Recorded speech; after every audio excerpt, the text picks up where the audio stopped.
hello' মৰমৰ ছাত্ৰ ছাত্ৰীসকল মই তোমালোকৰ ওচৰলৈ আকৌ আহিলোঁ আশা কৰোঁ তোমালোক সকলো ভালে আছা যোৱাটো ক্লাছত মই তোমালোকক যিবোৰ পঢ়াইছিলোঁ সেইবোৰ তোমালোকে বুজি পাইছা আৰু ঘৰত ভালদৰে পঢ়িছা নাই বাৰু সকলোৱে নিশ্চয় পঢ়িছা হয়নে কাৰণ এক্সামলৈতো বেছি দিন নাই তোমালোকৰ হয় নাই আজি মই তোমালোকলৈ আৰু কেইটামান কুৱেশ্যন লৈ আহিছোঁ কাৰণ মই তোমালোকক কৈছিলোঁ হয়নে যে মই তোমালোকলৈ আৰু অতি চমু উত্তৰ লৈ আহিম যে আমি এটা পাৰ্টকে এক্সামলৈকে আমাৰ শেষ হৈ যাব ৰিভিজন হয়নে মই তোমালোকলৈ আৰু কেইটামান কুৱেশ্যন লৈ আহিছোঁ আশা কৰোঁ তোমালোকৰ বাবে সুবিধা হ'ব এক্সামৰ কাৰণে সুবিধা হ'ব হয়নে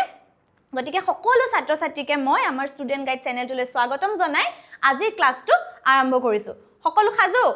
প্ৰতিমা আৰু বিনবৰাগী কবিতা পুথি দুখনৰ কবি কোন মই তোমালোকক কি কৈছিলোঁ লাষ্ট ক্লাছত যে তোমালোকে কবি পৰিচয় খুব ভালকৈ পঢ়িবা হয়নে কৈছিল নে নাই বাৰু তোমালোকক চোৱা টাৰ্নিকুৱা কুৱেশ্যন আৰু লৈ আহিছোঁ তোমালোকলৈ মই যে প্ৰতিমা আৰু বিনবৰাগী কবিতা পুথি দুখনৰ কবি কোন আছিলে কোন চন্দ্ৰকুমাৰ আগৰৱালা হয়নে এই কুৱেশ্যনটো হৈছে মানৱ বন্দনা কবিতাটোৰ হয় প্ৰতিমা আৰু বিনবৰাগী কবিতা পুথি দুখনৰ কবি কোন আছিল চন্দ্ৰকুমাৰ আগৰৱালা এই কুৱেশ্যনটো তোমালোকৰ এনেকৈও আহিব পাৰে যে চন্দ্ৰকুমাৰ আগৰৱালা দেৱৰ দ্বাৰা ৰচিত দুখন কবিতা পুথিৰ নাম লিখা কি লিখিবা তেতিয়া তোমালোকে কি হ'ব তেতিয়া প্ৰতিমা আৰু বিনবৰাগী চোৱা তোমালোকক এই কবিতা পুথি দুখন দি পেলাই তোমালোকক কবিজনৰ নামো সুধিব পাৰে হয়নে নতুবা তোমালোকক কি কৰিব পাৰে যে চন্দ্ৰকুমাৰ আগৰৱালা দেৱৰ দ্বাৰা ৰচিত দুখন কবিতা পুথি লিখা বুলি দিব পাৰে হয়নে তেতিয়া তোমালোকে কি লিখিবা প্ৰতিমা আৰু বিনবৰাগী হল প্ৰতিমা আৰু বিনবৰাগী কোনে লিখিছিল চন্দ্ৰকুমাৰ আগৰৱালা মনত থাকিব সকলোৰে ওকে আমি নেক্সট কুৱেশ্যনলৈ গৈছোঁ দ্বন্দ্ব পল অনুপলক কি বোলা হয় হয়নে এই কুৱেশ্যনটো কোনটো চেপ্টাৰৰ সময় পাঠটোৰ হয়নে সময় পাঠটোৰ লেখকৰ নাম কি আছিলে নীলমণি ফুকন হয়নে নাই মই তোমালোকক কৈছোঁ যে তোমালোকে লেখকৰ নামবোৰ খুব ভালকৈ মনত ৰাখিবা আৰু তেওঁলোকৰ সাহিত্য সৃষ্টিৰ বিষয়ে হয়নে এই সময় পাঠটোত আমাক কি কোৱা হৈছে বাৰু নিয়মানুবৰ্তিতাৰ বিষয়ে আমাক শিকোৱা হৈছে হয়নে যে কি হয় আমাক সৰুতে কোৱা হয় যে সময়ৰ টিকনিডাল আগফালে হয়নে আমি সময়তকৈ আগত দৌৰিব লাগে হয়নে নাই তেতিয়াহে আমি লক্ষ্যস্থানত উপনীত হ'ব পাৰিম হয়নে সেইকাৰণে কি কোৱা হয় আমি সময়তকৈ যদি আমি আগত দৌৰিব পাৰোঁ তেতিয়াহে আমি লক্ষ্যস্থানত উপনীত হ'ব পাৰিম আমাৰ এষাৰ কথা আছে হয়নে কাল কৰে সো আজ কৰে সো আব মানে যে কালি কৰিম বুলি ভাবা কামটো আমি আজি কৰিব লাগিব আৰু আজি কৰিম বুলি ভাবা কামটো কি হ'ব আমি এতিয়াই কৰিব লাগিব থৈ দিলে আৰু সেইটো হৈ নুঠে এতিয়া চোৱা তোমালোকে ক্লাছ 9ত যেতিয়া প্ৰথম পাছ কৰি আহিছিলা তেতিয়া কি ভাবিছিলা এই হ'ব পিছত পঢ়িমকৈ থওঁতে কি হ'ল তোমালোকৰ ফাইনেল পালেহি এতিয়া হয়নে নাই যিবোৰে বাৰু ভালকৈ পঢ়িছে একদম গুড হয়নে কিন্তু যিবোৰে পিছত পঢ়িম এছাইনমেণ্ট পিছত কৰিম নোটছ পিছত বনাম হয়নে তেনেকৈ থওঁতে কি হ'ল তোমালোকৰ ফাইনেল পালেহি হয়নে নাই ঠিক সেইদৰে তোমালোকে এতিয়া 9 পাছ কৰি 10 পাবা তোমালোকে যদি ষ্টাৰ্টিঙৰ পৰা 10ত ভালকৈ নপঢ়া কাইলৈ পঢ়িমেই মেট্ৰিকলৈ দিন আছে এবছৰ আছে পঢ়িমকৈ থ'লে কেতিয়াও তোমালোকৰ পঢ়া নহয় হয়নে সেইকাৰণে কি কৰিব লাগিব তোমালোকে একদম আৰম্ভণি পাই পঢ়িব লাগিব আৰু মই ভাবিছোঁ তোমালোকে পঢ়িছা হয়নে ঠিক আছে ইয়াত কি দিছে সময়ৰ দ্বন্দ্ব পল অনুপলক কি বোলা হয় ভগ্নাংশ বুলি কোৱা হয় হয়নে তোমালোকে এই সময় পাঠটো খুব ভালদৰে পঢ়িবা য'ত বহুত এনেকুৱা শ্বৰ্ট কুৱেশ্যন পাবা মই বাৰু তোমালোকলৈ আৰু আনিম হয়নে ইয়াত কি হৈছে আমি আগতে কি কৰোঁ এতিয়া আমি ঘড়ী চাই পেলাই সময়বিলাক গম পাওঁ হয়নে কেইটা বাজিছে কিন্তু আগতে কি হৈছিলে মানুহে সূৰ্যটো ঘূৰিছেনে নাই বা প্ৰকৃতিৰ বিভিন্ন লক্ষণ চাই পেলাই সময়টো নিৰূপণ কৰিছিল এই নিয়মানুবৰ্তিতা তথা এই সময়ৰ কথাবোৰ আমাক এই পাঠটোৰ জৰিয়তে আমি জানিব পাৰিম কোনটো শ্ৰেণীৰ মানুহৰ শত্ৰু সৰহ কোনটো পাতৰ পৰা দিয়া হৈছে এইটো কোৱা কোনটো পাতৰ পৰা কুৱেশ্যনটো তুলি দিয়া হৈছে তোমালোকক এইটো অন্যৰ প্ৰতি ব্যৱহাৰ পাত্ৰীৰ পৰা তুলি দিয়া হৈছে অন্যৰ প্ৰতি ব্যৱহাৰ পাত্ৰীৰ পৰা তোমালোকক কি হৈছে এই কুৱেশ্যনটো তুলি দিয়া হৈছে য'ত আমাক কি কোৱা হৈছে যে আমি কেনেকৈ সৰুৰ লগত ব্যৱহাৰ কৰিব লাগে ডাঙৰৰ লগত ব্যৱহাৰ কৰিব লাগে হয়নে কিদৰে আনৰ মনত কষ্ট নিদিয়াকৈ আমি নিজৰ কামবোৰ কৰি সুখেৰে থাকিব পাৰোঁ হয়নে আজিকালি কি হৈছে মানুহবিলাক ইমান স্বাৰ্থপৰ যে কেৱল নিজৰ কথা ভাবে হয়নে লোকে কি ভাবিছে বা কাৰোবাৰ মনত দুখ দিছো নেকি সেইবোৰ কথা কোনেও নাভাবে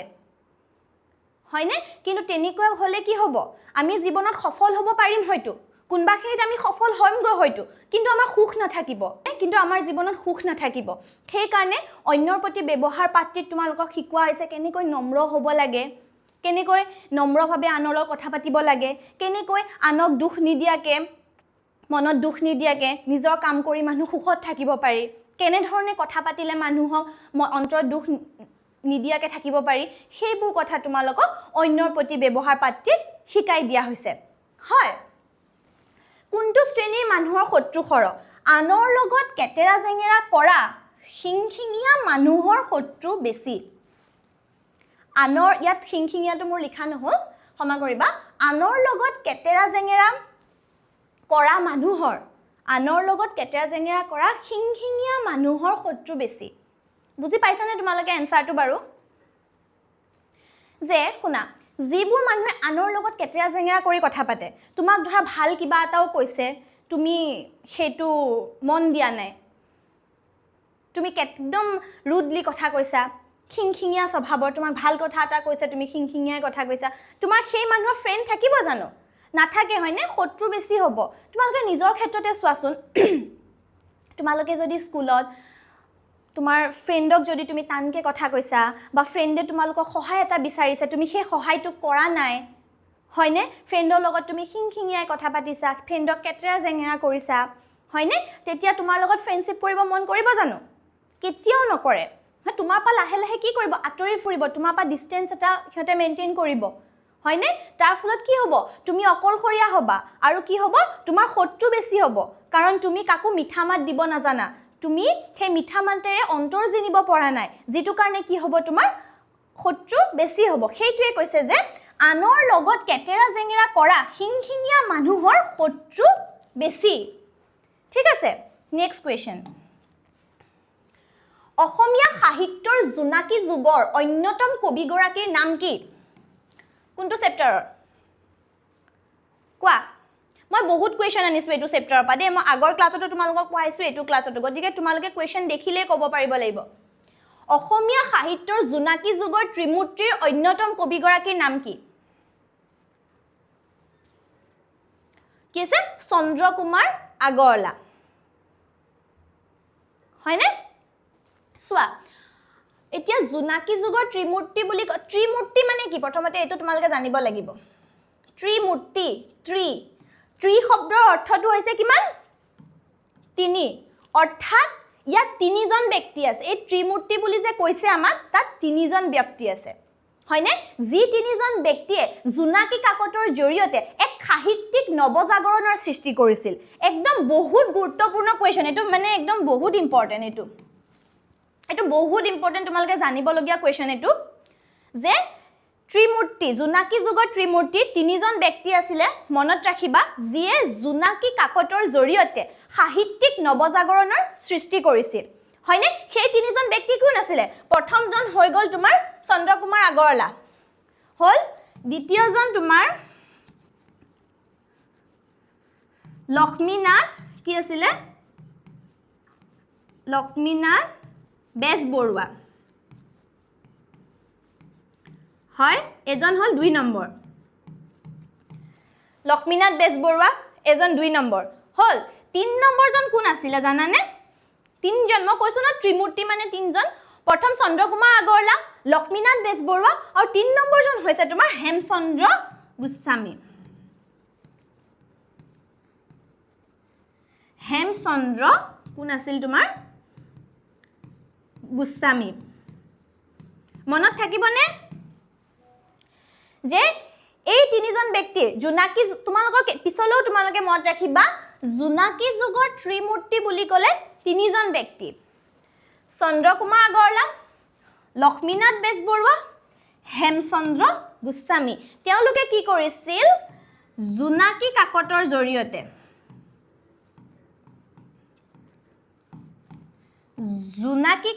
জৰিয়তে কি কৰিছিল সাহিত্যিক নৱজাগৰণৰ সৃষ্টি কৰিছিল মনত থাকিব ঠিক আছে পিছৰ কোৱেশ্চনটো কি দিছে অন্ধবিশ্বাস আৰু কুসংস্কাৰ পৃথিৱীৰ আটাইতকৈ গধুৰ বোজা কথাষাৰ কোনে কৈছে এইটো প্ৰশ্ন কোৰ পৰা তুলি দিয়া হৈছে আমাক অন্ধবিশ্বাস আৰু কুসংস্কাৰ নামৰ পাত্ৰীৰ পৰা তুলি দিয়া হৈছে হয়নে তাত কি হৈছে ডক্টৰ সৰ্বপল্লী ৰাধাকৃষ্ণনে কথাষাৰ কৈছিল যে অন্ধবিশ্বাস আৰু কুসংস্কাৰ পৃথিৱীৰ আটাইতকৈ গধুৰ বোজা হয় নে নাই এটা চোৱা এই কোৱেশ্চনটো তোমালোকৰ পাঠ্যপুথিখনৰ একদম বহুত ইন্টাৰেষ্টিং চেপ্টাৰ হয় এটা হয়নে য'ত অন্ধবিশ্বাস আৰু কুসংস্কাৰৰ কথা কোৱা হৈছে হয়নে চোৱা কিছুমান সমাজৰ অশিক্ষিত লোকৰ বাবে আমাৰ সমাজখন অন্ধকাৰৰ ফালে গৈ আছে হয়নে সেই অশিক্ষিত লোকবোৰৰ কাৰণে আগৰ দিনত কি হৈছিল বা এতিয়াও কিছুমান জায়গাত কি হয় বহুতো অন্ধবিশ্বাস যেনে ডাইনী হত্যা হয়নে এইবিলাক চলি আছে এতিয়াও হয়নে নহয় তাৰ কাৰণে কি হৈছে বহুত মানুহ বিপথে গৈছে হয়নে এই চেপ্টাৰটোৱে আমাক কি শিকাইছে যে আমি কেনেদৰে বৈজ্ঞানিক দৃষ্টিভংগীৰে কথাবোৰ বিবেচনা কৰিব লাগে সেই কথাখিনি শিকাইছে বুজি পাইছা যে অন্ধবিশ্বাস কুসংস্কাৰ পৃথিৱীৰ আটাইতকৈ গধুৰ বোজা বুলি কিয় কৈছে যদি সমাজত এই অন্ধবিশ্বাস আৰু কুসংস্কাৰ থাকে আমাৰ সমাজখন কেতিয়াও আগবাঢ়িব নোৱাৰে কোনো দিনে আমাৰ সমাজখন আগবাঢ়িব নোৱাৰে এক গধুৰ বোজা মানুহৰ মানসিকতা একদম তললৈ লৈ যায় গম পাইছানে সেই কাৰণে কোৱা হৈছে ওকে নেক্সট কোৱেশ্চন কোনখন সন্ধিৰ পিছত অসম ব্ৰিটিছৰ অধীনলৈ গৈছিল কোনখন সন্ধিৰ পিছত কি দিয়া আছে 1826 খ্ৰীষ্টাব্দৰ ইয়াণ্ডাবু সন্ধিৰ পিছত অসম ব্ৰিটিছৰ অধীনলৈ যায় ইয়াণ্ডাবু সন্ধিৰ বিষয়ে তোমালোকে পঢ়িছা ছ'চিয়েলত পঢ়িছা নাই যে ইয়াণ্ডাবু সন্ধিৰ পিছত কি হৈছিল অসম ব্ৰিটিছৰ অধীনলৈ যায় এইটো তোমালোকে মনত ৰাখিবলগীয়া কোৱেশ্চন দেই যে কোনখন সন্ধিটো দিব পাৰে তোমালোকক কোনখন সন্ধিৰ পিছত যে 1826 খ্ৰীষ্টাব্দত ইয়াণ্ডাবু সন্ধিৰ পিছত ঠিক আছে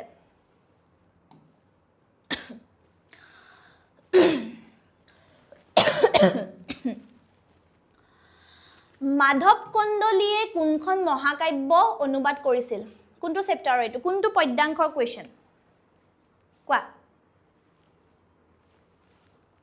কোনটো পদ্যাংশৰ এইটো হৈছে তোমালোকৰ হনুমন্তৰ লংকা দৰ্শন কবিতাটিৰ ঠিক আছে যে মাধৱ কন্দলীয়ে বাল্মীকি ৰচিত সংস্কৃত ৰামায়ণ মহাকাব্যখন কি কৰিছিল অসমীয়ালৈ অনুবাদ কৰিছিলে বাল্মীকি ৰচিত সংস্কৃত ৰামায়ণ মহাকাব্যখন অসমীয়ালৈ অনুবাদ কৰিছিল গম পাইছা নেক্সট কোৱেশ্চন মাধৱ কন্দলীৰ ৰামায়ণত কেইটা কাণ্ড পোৱা যায় এইটো হনুমন্তৰ লংকা দৰ্শন কবিতাটিৰ হয় 5টা কাণ্ড পোৱা যায় হনুমন্তৰ লংকা দৰ্শন কাব্যাংশটো কোনটো কাণ্ডৰ পৰা লোৱা হৈছে সুন্দৰা কাণ্ড ৰামায়ণ হয় না নাই আমি মাধৱ কন্দলীৰ হনুমন্তৰ লংকা দৰ্শন কবিতাটিৰ পৰা কেইটা কোৱেশ্চন পালো যে মনত ৰাখিবা মাধৱ কন্দলীয়ে কোনখন মহাকাব্য অনুবাদ কৰিছিল বাল্মীকি ৰচিত সংস্কৃত ৰামায়ণ মহাকাব্যখন অসমীয়ালৈ অনুবাদ কৰিছিল এটো মনত ৰাখিবা নেক্সট মনত ৰাখিবা মাধৱ কন্দলীৰ ৰামায়ণত কেইটা কাণ্ড পোৱা যায় 5টা ওকে তাৰ পিছত মনত ৰাখিবা হনুমন্তৰ লংকা দৰ্শন কাব্যাংশটো কোনটো কাণ্ডৰ পৰা লোৱা হৈছে সুন্দৰা কাণ্ড ৰামায়ণ মনত থাকিব